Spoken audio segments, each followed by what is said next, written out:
Is it a clever plan? Does it really stick to the red lines that Theresa May set out? I'm amazed Andrea's saying this. I mean, it clearly doesn't stick to the red lines. It isn't Brexit. And Leave supporters who are supporting Leave Means Leave are incandescent with rage. I mean, I sat on a campaign committee with ministers who have chosen not to resign. I'm deeply disappointed that they have chosen not to resign, because this is not Brexit. You know, the description, for example, of the way in which the rule book will work is completely wrong. In trade, you either each send products to the other on the basis of their national standards, or you agree mutual recognition. That's the way trade deals work. This is not a trade deal. This is the UK maintaining its membership of the single market because we become a rule taker in perpetuity. That's a red line and a manifesto commitment that has been broken by the Prime Minister.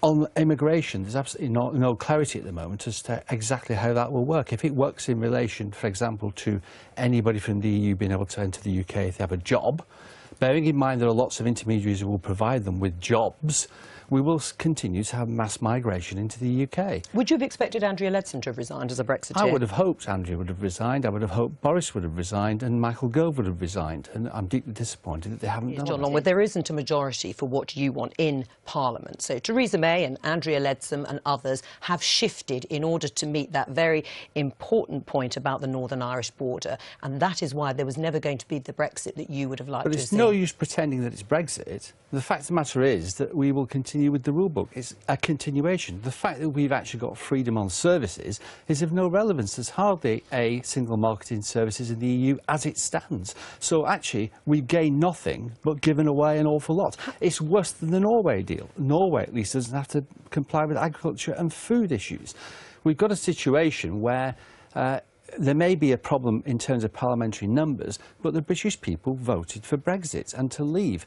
And the Conservative Party will suffer very badly for letting the British people down and actually breaking their own commitments in the manifesto. Different to what the Prime Minister said on Saturday. To see what happens in the negotiations that go forward with the EU, because the EU will continue to ask for more concessions. And that's a different point. And by the way, but it's not a different point if you give way. And by the way, if we have a situation where freedom of movement continues to the extent that people who come into the UK into low-skilled jobs continues, that will perpetuate the problem we have at the moment. Every single low-skilled worker that comes into the UK is subsidised by British taxpayers to the extent of £3,500 a year in subsidies to corporations who are not investing in skills and not investing in productivity improvements.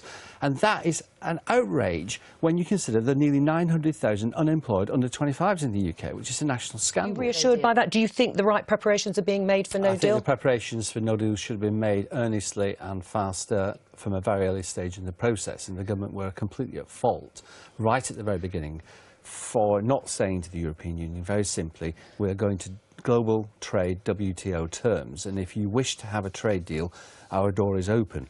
We are where we are, and it's still possible to go down that route. It would be much better for business in terms of providing certainty if the government were at this stage to simply declare that we're going to WTO global trade rules, which most of our trade is it actually takes place under, by the way, most of it, and that we actually then offer the European Union the possibility of a Canada-style free trade arrangement as two sovereign powers. We can still do that. It would provide absolute certainty to business. It would be very clear which direction we're going in.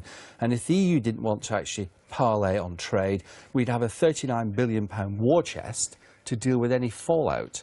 Go to the best of three, using the football analogy, you know. If you win this time round, do we go? Do you disagree? Well, I disagree with you. I fundamentally disagree.